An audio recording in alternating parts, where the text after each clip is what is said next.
Hello everybody, it is your boy Logan here. Back with another kind of Wizard101 video, and today I've noticed that a lot of people have been making tier lists for all sorts of games and different things lately. So I thought, hey, why not I try making one about Wizard101? So this is going to be my Wizard101 tier list that we're going to be making today for a video, and I know I'm kind of late on doing something like this, but you know, whatever. Haven't really thought about this, but a lot of people have been doing it. So the worst, of course, we're going to go in the worst tier, then tiny bit over D, then it'll go, or E, then it'll go to D, then C, B, A, and then faves. So, yeah, I guess we'll go ahead and start out with, worst tier.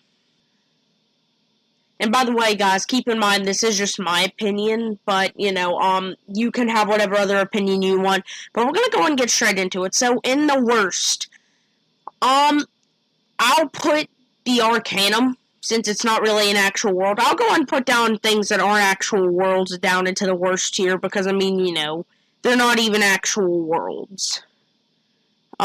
Yeah, Aquila isn't really a world, so we'll also put that there. So those are pretty much default on worst. So let's go ahead, so worst tier. Not Avalon, not Azteca, we're not going to put Celestia in there, no Dragon, you know, no, I kind of actually, they're decent, okay? That might be all for the worst tier, I don't know. Okay, yeah, I don't want to put any more in the worst tier, so we're going to go and move on to the E tier.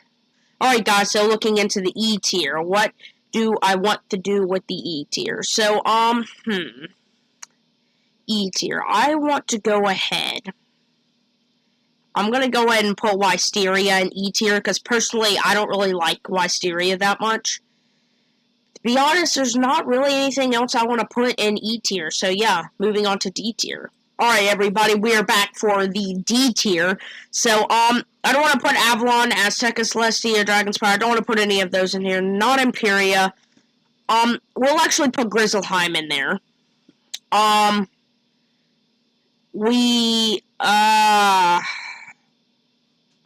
We'll also go and put Marleybone in there. So, I'll go and explain this. Grizzleheim, I only ever do it to get my spells, to be honest. That's the only reason I want to do Grizzleheim. It's overall just not a very good world, in my opinion. Marleybone, I just don't really like Marleybone in general. So, I guess we're going to go and move on to C tier. Alrighty, guys, so for C tier, we're going to actually have a lot of different things. So, I'm actually going to go ahead for this tier. I'm going to go ahead and put in Celestia.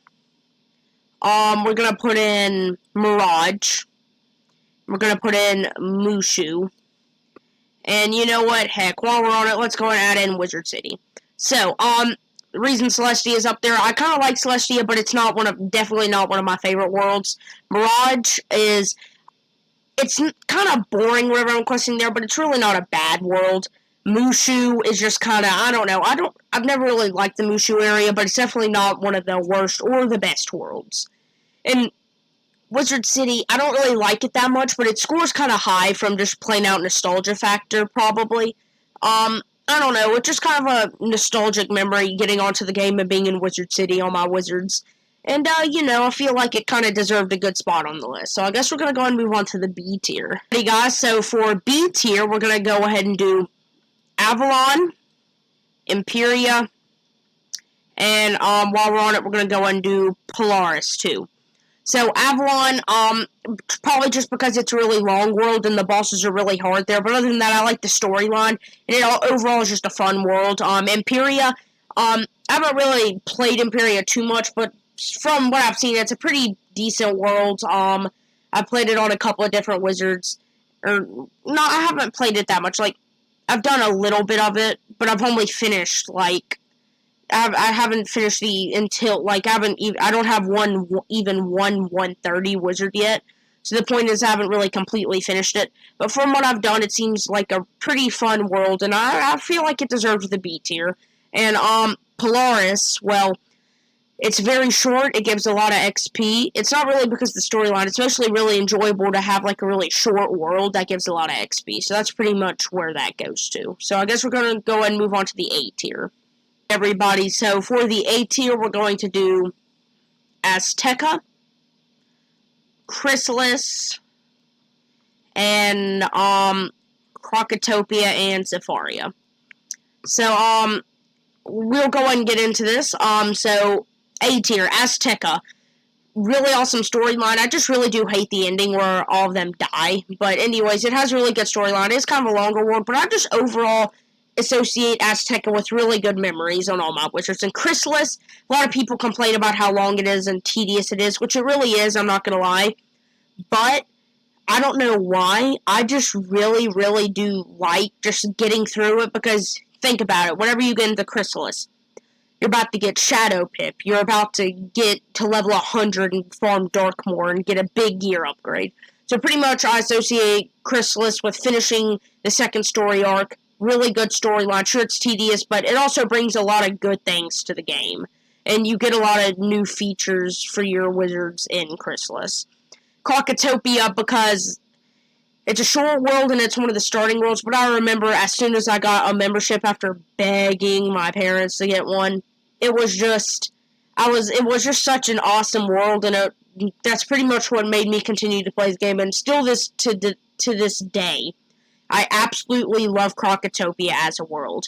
And Zafaria, it can get tedious sometimes. It's like medium-ish kind of length, but it's just, I don't know, Zafaria is just like it's just a chill world in my opinion. It has decent storyline, it's not too tedious, and it has it gives pretty good XP, and I don't know, I just always kind of think of it as a fun world, because it also has no dungeons, so that's another pro about it. So I have a lot of explaining to do, as there's no need to even stop here. As you see, there's only one more option, and that's Dragonspire. I'm putting that in my favorite tier. I only decided to put one into my favorite tier, and there's a reason that I'm putting it in my fave tier, because in my opinion, the first story arc is the absolute best story arc, and this is resolving all the issues with Malastare. Well, not really, because then there's Darkmoor, and he becomes Morgate's Dark Servant. But my main point is, there's so much hype built up to this moment at the end of this world. And Dragonspire is, I can't explain it, but I actually don't have any problems with Dragonspire. A lot of you probably will disagree, but I actually really do like Dragonspire. I can't exactly explain it, but it's just my favorite world in general. I don't know, so worst tier, I just put worlds that aren't even really worlds. And then for E tier, I did Wisteria, because I've never really done Wisteria, and, I can't really say anything, so I didn't want to put it in worst tier, so I put it in E tier. D tier, Grizzleheim and Marleybone, just because I really don't like them, and Grizzleheim I only do because I have to get my spells. Wizard City, Mushu, Mirage, and Celestia for C tier, just because, they're decent-ish worlds, but definitely not the best worlds. B tier, Avalon, Imperia, and Polaris. A tier, Azteca, Chrysalis, Crocotopia, and Zafaria. And then for my fave, we have Dragonspire, because in my opinion, Dragonspire, it's just an alright, just amazing, world, in my opinion. So, yeah, guys, it's actually going to go and wrap up this video. Be expecting a walkthrough video very soon. And, yeah, that's going to be it. Logan Ash is now out. Peace, guys, and have an amazing rest of your day, weekend. Whenever you're watching this, just have an amazing rest of your day, and, peace out.